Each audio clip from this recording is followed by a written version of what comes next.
here with me. I hope you can see it from your end. Yebo, yebo. It says the viability of Mthwakazi independence. Yeah. And then the three issues I think that were raised. There was the issue of feasibility, and there was the issue of desirability, as well as the issue of viability. I think I would like to follow them one by one. Okay. Starting with feasibility, what does feasibility imply? I took it to mean are the processes that are available for pursuit of this goal able to bring it into being? The goal being the establishment of an independent Mthwakazi state. That's how I understood feasibility. So I'm going to be looking at processes when it comes to feasibility. And then the next item would be desirability. And then the last item will be viability. And by viability, I took it to mean, will Mthwakazi become a viable state if it is eventually realized? That's the kind of question that I thought was being asked. So in my response, that's what I'm going to be addressing. Now, still on that, if I can quickly go back to the issue of where we began, where I say feasibility. I think what has been happening mostly, especially as people have been talking about this Mthwakazi dream, because I think it's a discussion that is now in the public domain. I don't think there is anyone in Zimbabwe, whether you talk about Zimbabwe as it is currently constituted, or Zimbabwe after the independence of Mthwakazi, or yeah, so there's no one in Zimbabwe, if one would say, who has not heard about the calls for Mthwakazi independence. I think there have been responses and reactions right from the office of the president, even other political parties in Zimbabwe, in Harare, and everywhere else, have said one or two things about this idea of Mthwakazi independence. Even people in the communities, we see it a lot on the social media. People are responding and reacting differently. There are those that are in favor of it, especially the people of Mthwakazi region or Matabeleland. And then there have been very strong condemnations from people that are outside Matabeleland. But I think the bottom line is everybody has heard about the idea. And so it is a subject that is currently in the public domain and people are talking about it. So it's just a matter of what angle they are looking at it from and what sentiment they are expressing about it. Now, then talking about feasibility, that is by way of processes. As I say, I think one limitation has tended to be that most people who talk about Mthwakazi independence have assumed that there will have to be bloodshed, there will have to be a need for a war to bring it into being and so on. I'm not convinced that that is the way. In any case, if that were to be the way, I think it would all be a matter of how it has been handled by the protagonist and the antagonist, everybody involved in the discussion. Otherwise, I think if it is tabled fairly and squarely and honestly in an open platform for people to engage, it shouldn't really lead to any bloodshed. Because in any case, when one reads the Constitution of Zimbabwe, the interesting thing in chapter 14 of that Constitution is that there is already an expectation that secession might take place. That's why the Constitution itself was crafted in such a way as to,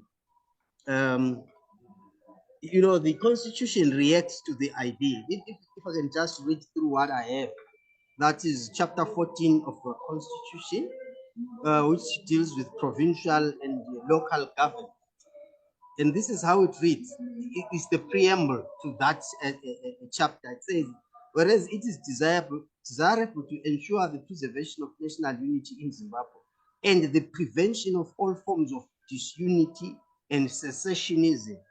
So in the drawing of the Constitution, there was already an expectation that some sections of the community might want to succeed at a certain point. I don't know whether they already had a certain section in mind or the Constitution was just being open, but certainly there was that expectation that it might happen, which then brings us to the idea that maybe it is not as illegal as people often say it is. I think it's a matter of the processes that may be followed, that would be followed to execute the idea and to bring it into being. So now somebody may ask the question to say, what are the possible constitutional means of bringing this thing into being without necessarily going through the route of fighting? Now, there are constitutional processes, I believe. I'm very optimistic. For instance, I'm not pitching a campaign here, but this is what I have thought about it. This is what I've thought about as an individual. I was thinking to myself, if 2028 comes and I happen to be sent by one of the constituencies into the parliament in Harare to go and represent one of the constituencies from Mthwakazi, the first motion I would move personally would be what I call the Mthwakazi Independence Bill. What would I have in that bill? I would push it so that it becomes an act. What would I be pushing for in that bill? I'll be pushing for the adoption of a bill to allow the people of Mthwakazi and Mthwakazi to vote at least in a referendum and decide whether they want to remain part of Zimbabwe or not. I think that is something that can be attained constitutionally without necessarily having to fight anybody or cause anybody to do anything.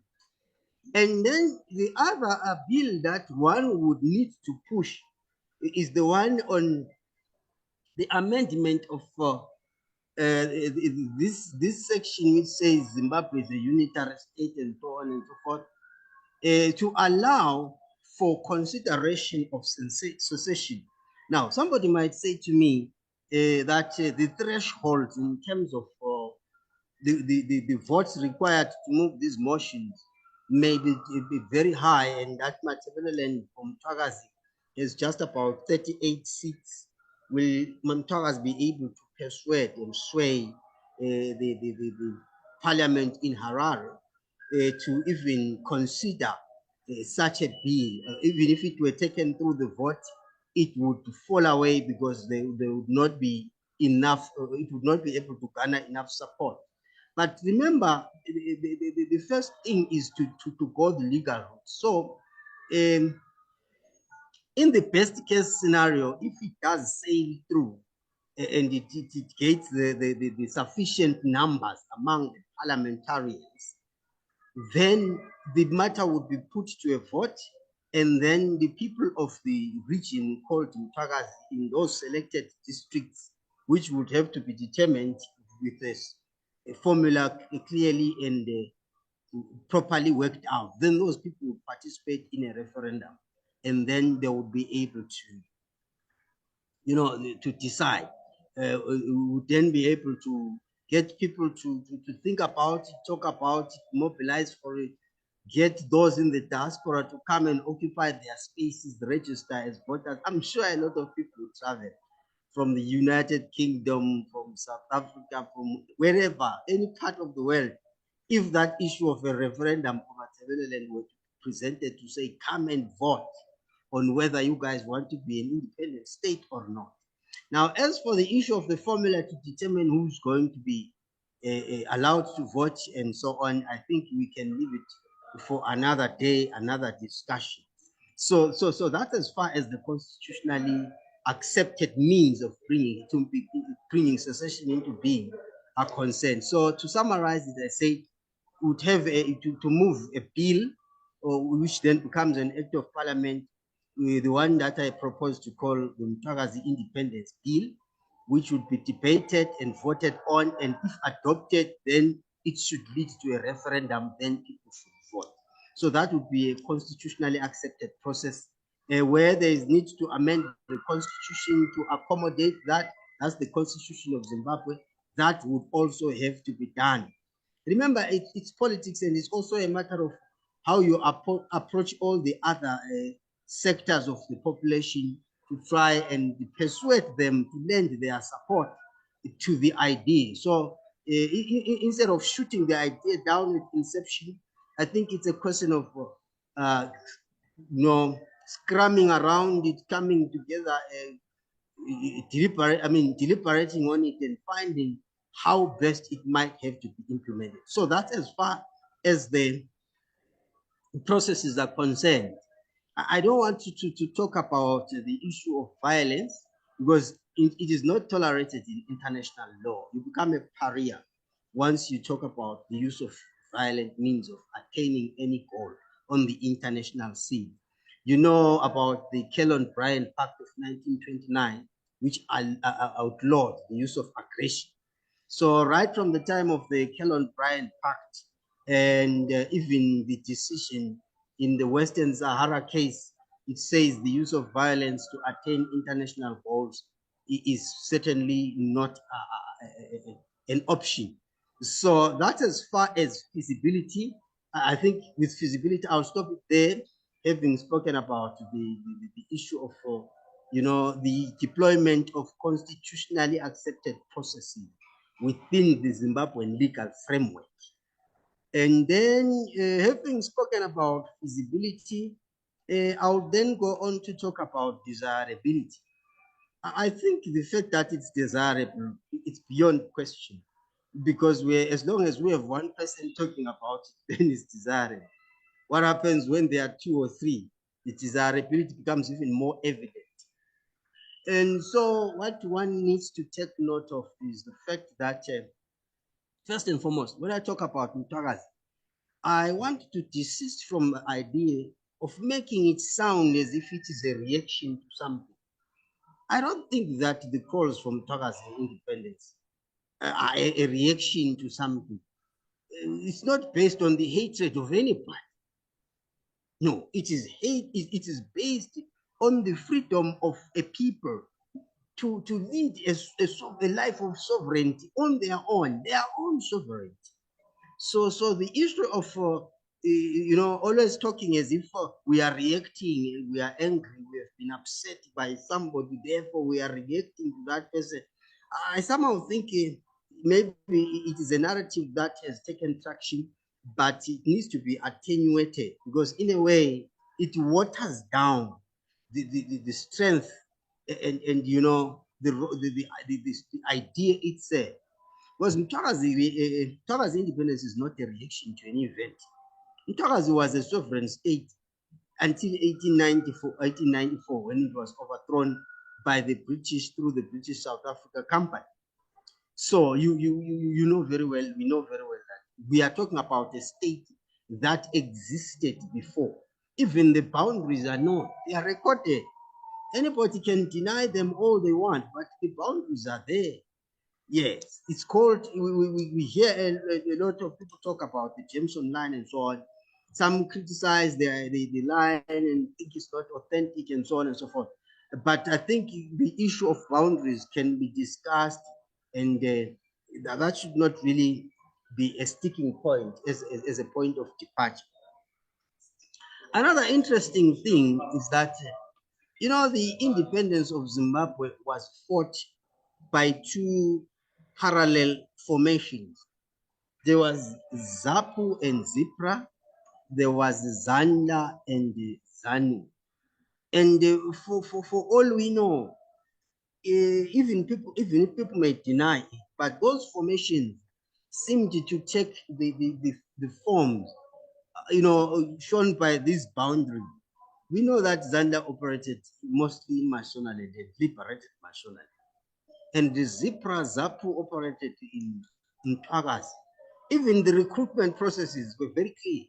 Of course, we know that there were inter-ethnic elements within the military formations, but those were very isolated individuals. Otherwise, in terms of the bulk of the formations and configurations, is Zapu, Zipra, Zanu, Zandla were clearly, the personnel were recruited in the different regions, different territories as we speak today. So we can't really say that there was ever any goodwill towards creating a new Zimbabwe which would integrate all the people that we have as it is. And then the other element that I think we want to talk about is that the neighboring communities have failed to live side by side in harmony. And we are saying Kukurahundi is not a cause for the calls for secession, but it is a sign that coexistence is not in the interest of the people. So it's not because of Kukurahundi that people are calling for secession, but rather people are saying when we observe the events around Kukurahundi, they clearly indicate and illustrate without equivocation that the attempt by the two subjoining territories of Mthwakazi and Zimbabwe to coexist side by side as one unitary state is impossible.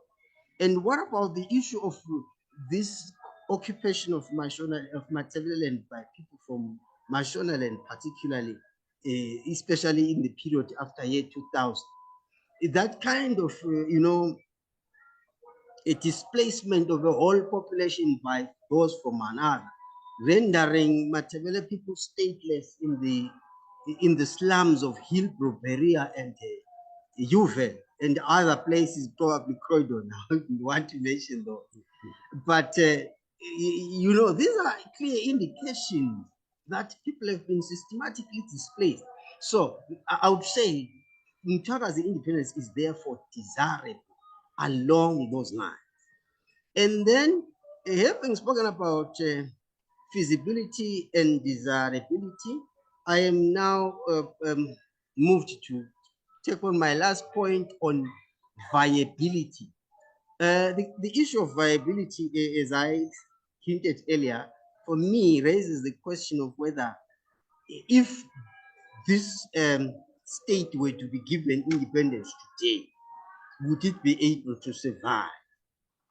I think it is a self-evident fact that there are, well, maybe let's talk about legal viability, political viability, and economic viability, because I think these are these areas or sectors of life where we would need to explore this viability from.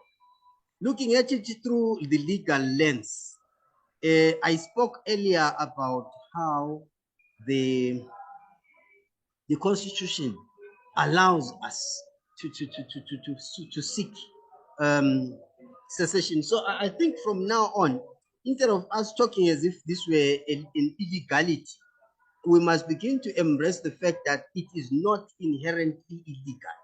What could be illegal is the use of force as a means to attain it, but not the idea itself. Because the issue of secession is really a political idea like any other.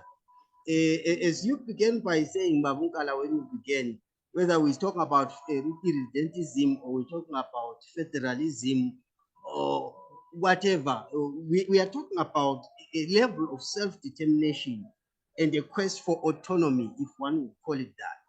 So there is no idea which is inherently illegal in itself, but illegality comes in when you now maybe try to deploy unlawful or rather internationally impugned processes such as the use of force and violence to attain that goal.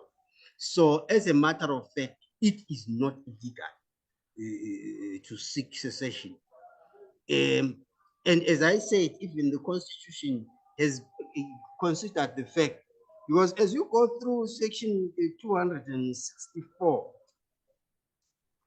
it goes on to say, it speaks again uh, about this issue of devolution of government powers and so on.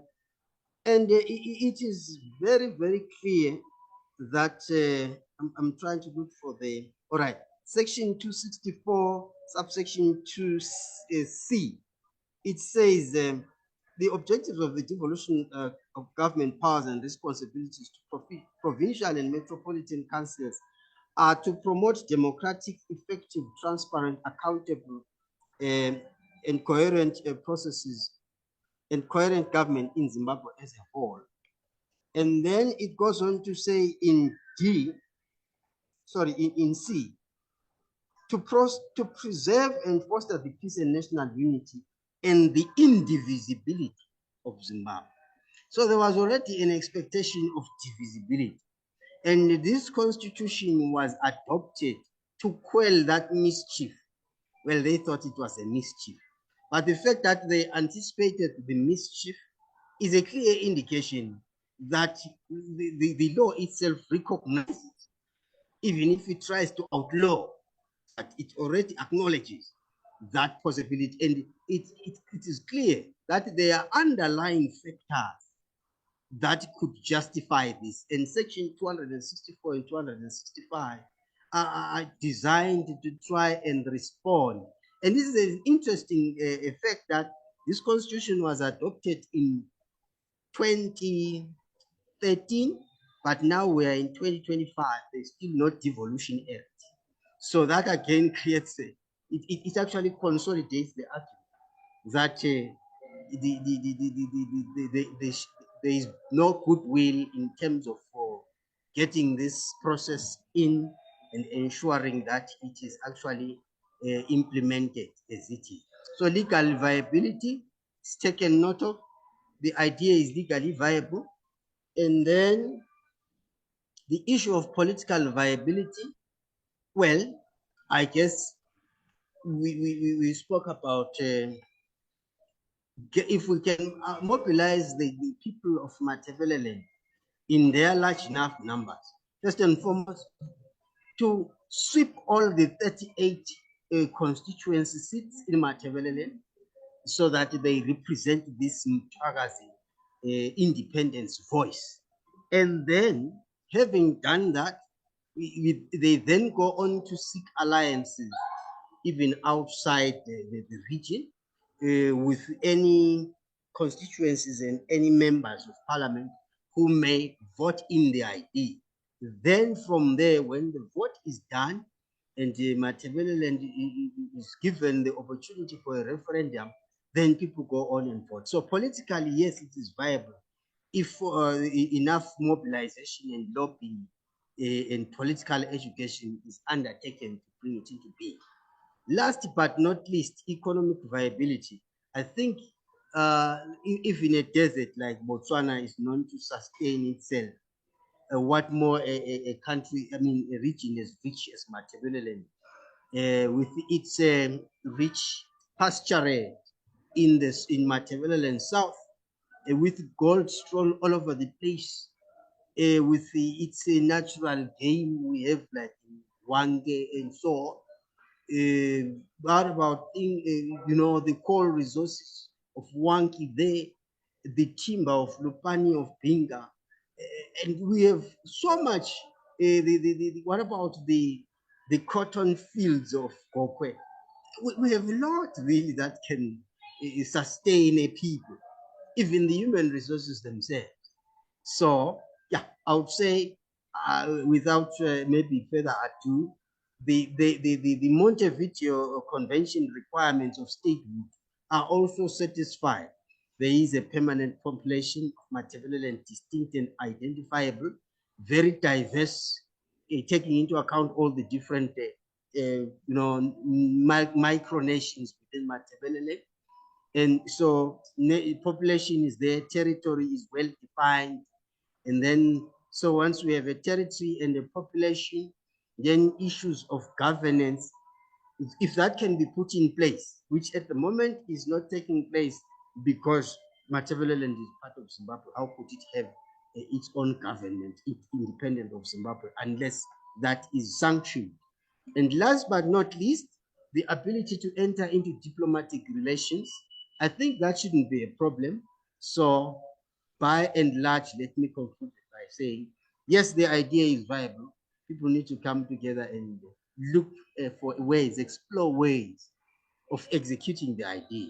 And first of all, to adopt it as a project and to appoint somebody as a project manager to be dedicated to it, to have all the planning, all the timelines, everywhere, everything, draw the Gantt charts and show us what step must come first, second, third, and evaluate periodically as we move towards those timelines. I think in the next 5 to 10 years, Matabeleland, rather Mthwakazi, would be an independent state if we all moved in the right direction and implemented the ideas as we see them. May God bless the listeners and everybody else. Good evening. Siyabonga kakhulu Baba Ndlovu. Yeah. Baba Socha, you spoke about what you called remedial secession. This assumes that all internal processes have been exhausted and failed. Isn't it so? Yes, Babunkala, indeed. So, remedial succession follows the notion that there is no other avenue that is viable within the national discourse for people or a people to find self-determination, because self-determination can be indeed found within a nation. But when the nation itself is the enemy of the very same people that seek self-determination, there is no other way besides the people seeking a remedy that falls over and above the nation itself. So, sorry, before you finish answering that question, Baba Ndlovu, ungastopha ushare idocument yakho ngaba kuhle ba. Ungaqhubeka Baba Socha. Yeah, so as I was saying that the fact that on the national discourse itself, all possible avenues of seeking redress itself, we must again understand, just like Kuba Bundu was saying, that we are not merely reacting to Kukraundi and ongoing tribal apartheid. If you remember, in 1914, the year 1914 and 1914, umntwana uNguboyenja came up with this plan again against the British, when they anticipated that we were being amalgamated together with Mashonaland. There was an attempt of raising issues to say we cannot be grouped together with Mashonaland. So essentially, our efforts of being a sovereign state were interrupted in 1893. We see again in 1914, when Prince Nguboyenja attempting to restore that in the midst of colonialism. And we see it now as a mere continuation of that project that was aborted at birth. And remember, Mthwakazi was a fully functional nation that had diplomatic relations with year of Inkosulu Pengula sending his emissaries to Queen Victoria to negotiate after the fallout of the Rat concession. So we satisfied the true definition of what a nation is. So remedial action here is first pointed to the British monarchy itself that left us in this quagmire. And secondly, the remedial action is pointed towards the current government of Zimbabwe.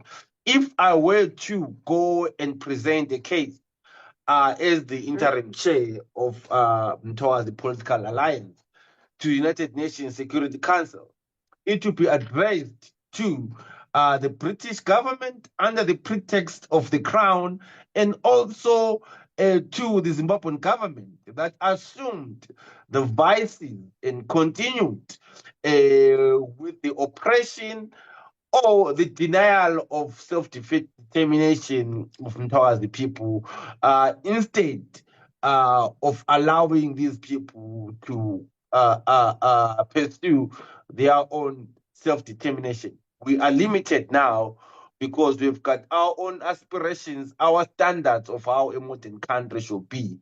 But because of ethno-majoritarianism that has been socially engineered by the Rhodesians and assumed by the ruling ethnocentric ZANU-PF, we are unable to do that. Our potential is severely affected, and we are forced to carry the shame of a failed so-called shithole country when we know that other people are capable of doing much more. Okay. Ngiyabonga kakhulu. Yeah. Baba Ndlovu, ngesikhathi ukhuluma uthe i-violence yiyo engenza ukuthi secession ibe illegal. What do you say to those people who say there is no way of attaining Mthwakazi independence without fighting? I think it's a limited perspective, because as long as we have not explored other means, we can't be very definitive about the one and only way of achieving that goal. As you noticed, Babunkala, when I tried to elaborate on how, in theory, we can pursue that without necessarily going the war way. Because I did say that we first of all, you see, the challenge is we have among our people, politicians, who say that voting is useless. But as I tried to articulate, if you remember, I made it very clear that first of all, we must build a bloc, a political bloc that has access to the parliament. Because the Parliament of Zimbabwe is the only legal institution where such matters can be discussed. So you can't just be stating out there and be saying we want this and we want that, when you have not even presented it to the very body that is empowered with the authority to consider your requests. I hope I'm making myself clear. So those who are saying that it is impossible to attain this goal without a fight, I think it is based on their own limited perspective and limited understanding, especially of the internal processes that can be adopted. Because you see, you can't go on to fight for something which you have not even formally demanded. Because the next thing, when you are found fighting, people say, why are you fighting? And then you say, so and so is refusing to give me A, B, C, D. They say, but did you tell him? And if you have not told him or her, surely your fight is not justified. Hence, I am saying, first and foremost, the constitutional route must be followed. Then from there, as things develop, that's where other steps may then be taken. But you can't just go on to fight for something which you have not informed the others you need. Let me repeat and say that view to say that it cannot be attained without a fight is very limited, and I believe it needs to be revived because it's certainly not authentic. Okay. This question goes to both of you. I know, Babanjov, you mentioned about maybe legal processes or constitutional processes, which will involve what you call the Mthwakazi Independence Bill. However, are there any political processes that people can engage in to push this cause for an independent Mthwakazi? Angize kuwe Babandlovu, then Baba Socha ubulungisa impendulo now. Okay, let me put it this way, Babunka.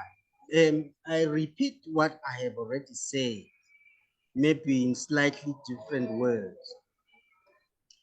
The Parliament of Zimbabwe is the only institution that has the mandate to entertain discussions of this matter, because it is the legislature of Zimbabwe.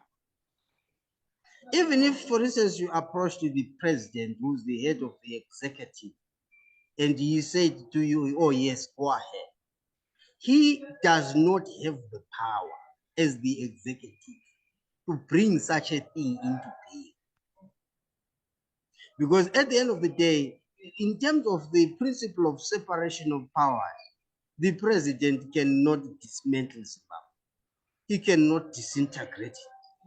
He cannot violate the territorial integrity of the country, because he has sworn in terms of the oath of office to uphold the constitution and to uphold the territorial integrity of Zimbabwe as it is currently configured. So the president cannot give it to you. Even if you went into court and tried to court you go to court and try to court, forgive me for the pen, court the courts to give it to you. At the end of the day, the interesting part is the court cannot give you anything that is outside the framework of the law of Zimbabwe, because the judiciary is bound to enforce the law of Zimbabwe as it is currently constituted in the constitution and in statutory law. So that then being the case, it goes without saying that the only institution where you need to bring this matter up and get some endorsement is the legislature. Because as I said, if the constitution is amended, it can only be amended by the legislature, by the way. And if the Mthwakazi Independence Bill is adopted, it can only be adopted by the parliament. Then from there, the parliament will be the one to authorize this plebiscite or this referendum, which then the executive and the judiciary and everybody else can assist in bringing into being. But unless the whole matter begins with the legislature, any other attempt, any other political process is a wild goose chase. It's actually seeking diamonds in the wrong places. Thank you very much. If you don't mind reminding me. Okay, bengithi abantu. Okay, I think I remember it now. Oh, you remember. Right. Number one, before I answer the question, there was a time when you asked about political processes, and Mr. Nkunzi did respond. I also did respond at some point, but as I was reflecting, I think much as we can talk about the international community lobbying, the international community and so on, the great question lies within the internal politics of Mthwakazi, the Mthwakazi region, or the Mthwakazi, whatever, territory as you call it. I think until 1985, Mthwakazi had a great voting bloc. Then it vanished, I think, with the conclusion of the unity agreement. Now, people in Mthwakazi are obsessed with what they call the mantra of removing ZANU-PF. So they'll vote for anybody who claims to be, pushing towards the removal of ZANU-PF from power and so on and so forth. And as a result, the Mthwakazi voice has been diluted.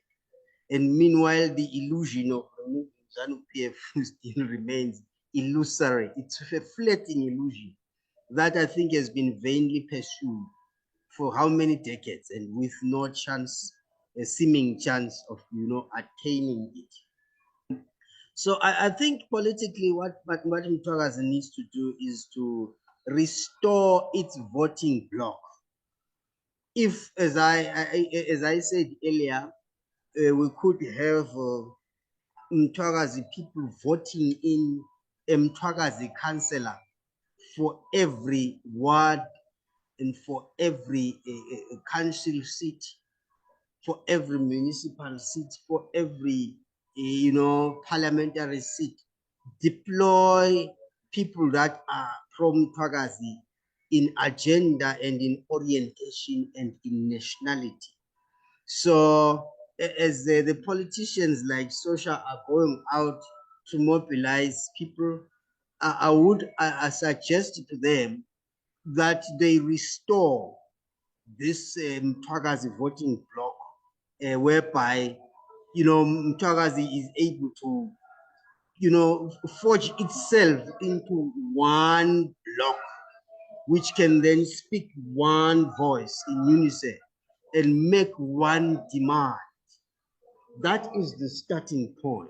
And that is one area where I believe there's need for regrouping and reorienting and refocusing and scrumming to come together and hush this voice. And then secondly, you spoke about the issue of Uguraundi and what role it plays. There are people who think once you mention Mthwakazi independence, then the issue of Uguraundi comes up. I think, as I said earlier, that is a very reactionist perspective, and personally, I am very skeptical of it. Because for me, at least as somebody who lived through Uguraundi and experienced it, for me, the calls for independence were not triggered by Uguraundi. You remember that even in 1979 at the Lancaster House conference, there were voices that spoke about this issue of, keeping these territories separate. So those voices, preceded Uguraundi. They were there before Uguraundi. And as I spoke also about the configurations of ZAPU, ZIPRA, ZANLA, ZANU, they already speak of, demarcation. We have the history speaking very well about the failed and the foiled attempt of ZIPA. You know how the ZIPRA guys ended up being rounded up in Mozambique and in Tanzania and subjected to all kinds of annihilation and the massacre and pogrom. And you can also talk about the Mgagao and the Morogoro fallouts. They already speak of this separate existence between these two territories. So to speak as if Uguraundi then becomes the main reason, the primary reason for independence, is actually to diminish such a great idea and to simplify it and present it as if it is just some reactionary idea from some angry and lunatic fringe. Meanwhile, it does not lie at the center, but as I said earlier, it speaks as evidence of the need rather than a cause. So I think the people that go out to talk must not present, that's my own point of view, that this idea of Kubraundi is not presented as if it is the very frontal idea. Because I have asked some people in the past to say, suppose you then elevate this issue of Kubraundi so high, the next question will be, if it is resolved and if the perpetrators are brought to book and prosecuted and there is restoration or repatriation I mean, not repatriation, reparations for the people who were affected by Kubraundi, does it mean then this idea of an independent Mthwakazi state falls away? Because then, because if you present it as if it is only dependent upon what the issue of Kukuraundi, I mean, that's an issue that can be resolved. If a government comes in and says we sincerely want to address this thing, we have the power to prosecute every perpetrator and repair every loss and every damage. After that, you would then have no reason to speak about secession if Kukuraundi is the foundation of it. But if you go on to look at countries like the United Kingdom, where not many years ago we had the Scotland question, which was brought to a referendum, and people voted. After they voted, the decision was made.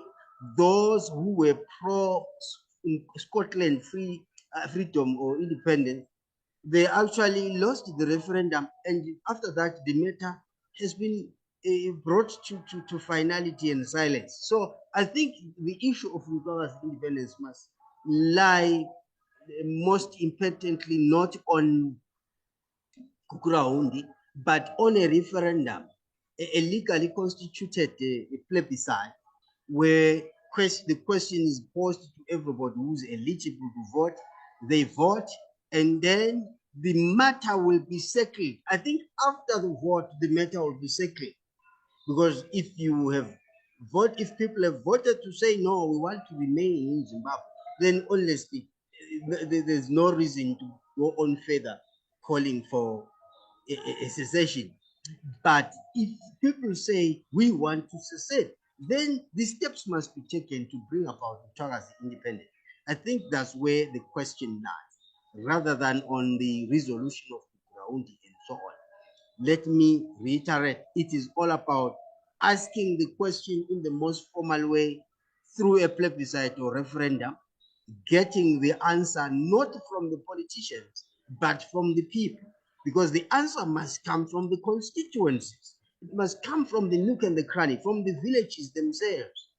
The people in the village must be the ones to decide about their future, not the politician deciding for them that we want an independent state. So if the matter is taken back to the community to decide, and each one of them is given the right to vote, those who qualify, by the way, are given the right to vote, they decide on their what you call destiny, and from there, everybody must float with that idea, whether it's comfortable or not comfortable. If you've lost the plebiscite, you've lost it. So you must now go with the majority. I believe that's the route that must be taken. Thank you. Okay. Siyabonga kakhulu. Ngiyazi ukuthi ngesikhathi ubaba uMpunzi esinikeza abenakho ubulalele babandlovu. Njalo ngesikhathi ubaba uNdlovu esinikeza abenakho ubulalele babampunzi.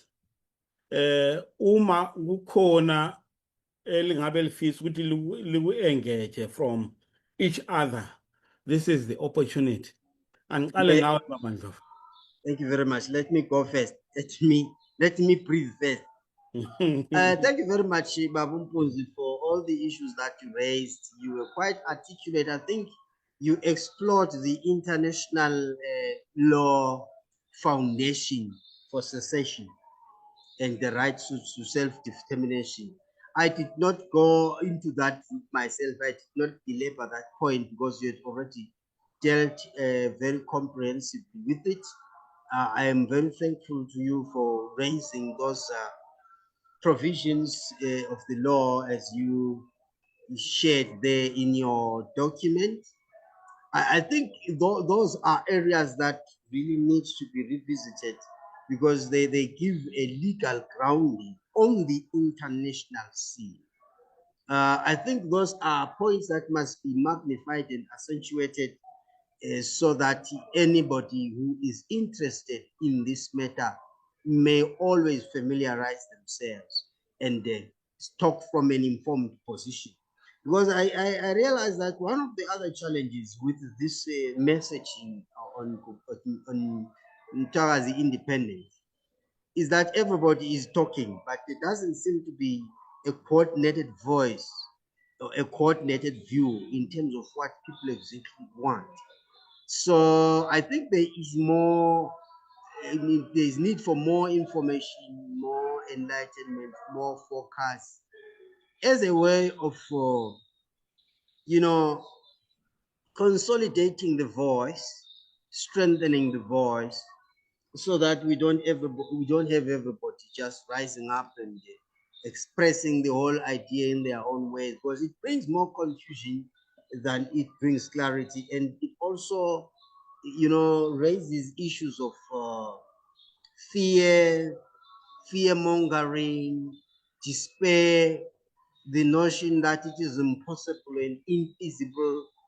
It all emanates from lack of information and lack of a focused idea.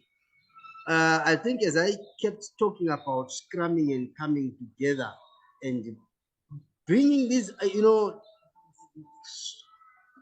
what you call ironing out the ideas, brainstorming them, finding out what works and what doesn't work, and then communicating in that concerted voice, which should be able to then allay even the fears of the people out there in Harare, in Zarabani, in Torashanga, because from what they are hearing, these people from Matabeleland are now, grouping together to fight and destroy Zimbabwe and so on and so forth. So as long as people speak without a coordinating voice and without a clear view of what they want to see happen, it scares even people out there who then might want to resist an idea that even, who knows, help them.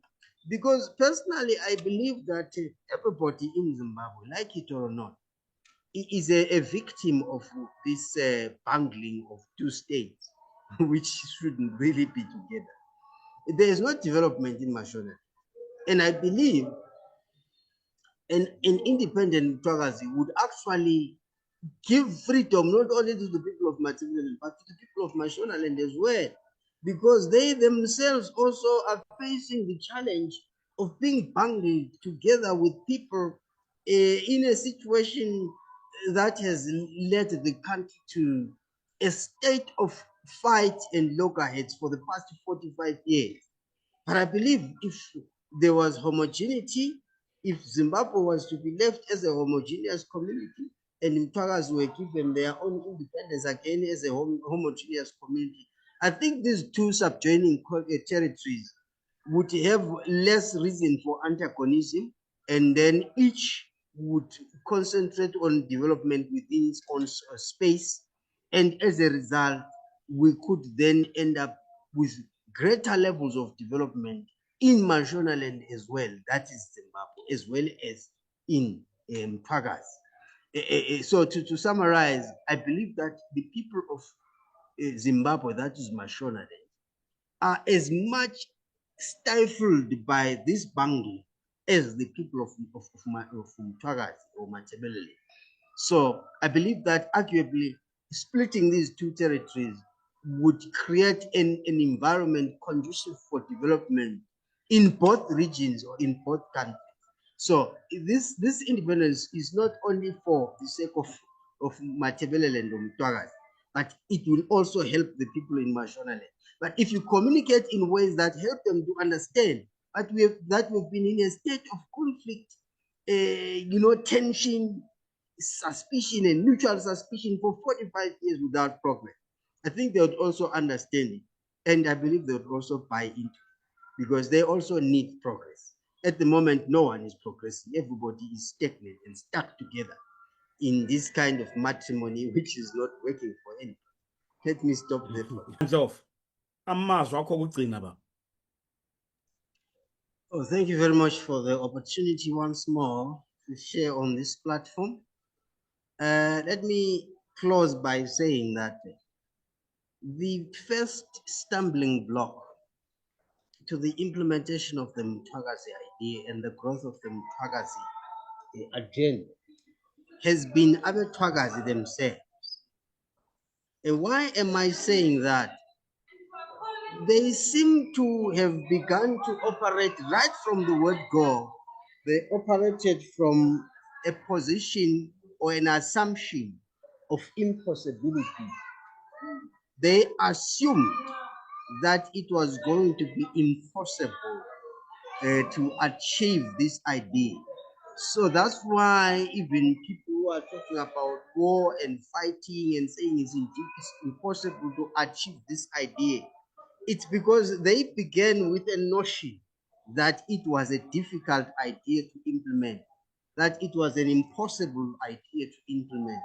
And what needs to happen is a shift in mindset that this thing can be achieved if only people look at it positively, not from the point of view that they have to fight to get it, but that they have to persevere in order to get it. And like I said at some point, the more people talk about fighting, the more we have this anti-Shona rhetoric. It creates an impression that Mthwakazi is all about hatred of Shona people. And honestly, you can't blame Shona people for then beginning to fear that idea, because it is made to sound as if it is against them. But meanwhile, it's not against them. It is for something rather than against something. So, you know, when people operate with a negative energy, and it brings in that friction, and it always prevents things from moving forward. So unless and until people start looking at the idea from a positive angle, not from the point of view of hating someone, but of wanting to achieve something, then they will certainly be in a position to achieve whatever it is that they seek to achieve. So, in other words, you are not seeking Mthwakazi because you hate someone, but you are seeking it because you love something. Let that be the message. And if it goes out that way, it will attract more supporters than any other. You know very well that the dried flowers of a flower attract more bees and more flower, more bees than anything else, whilst the stench of the dead attracts more flies. So, what are you attracting? It is your position and your attitude, which determines whether you will attract the breeze with your bright petals, or you will attract the green bomber with your stench and smell. So, what perfume are you wearing? That's the question for Abethwakazi. Goodbye. God bless you all. Hayi, siyabonga kakhulu.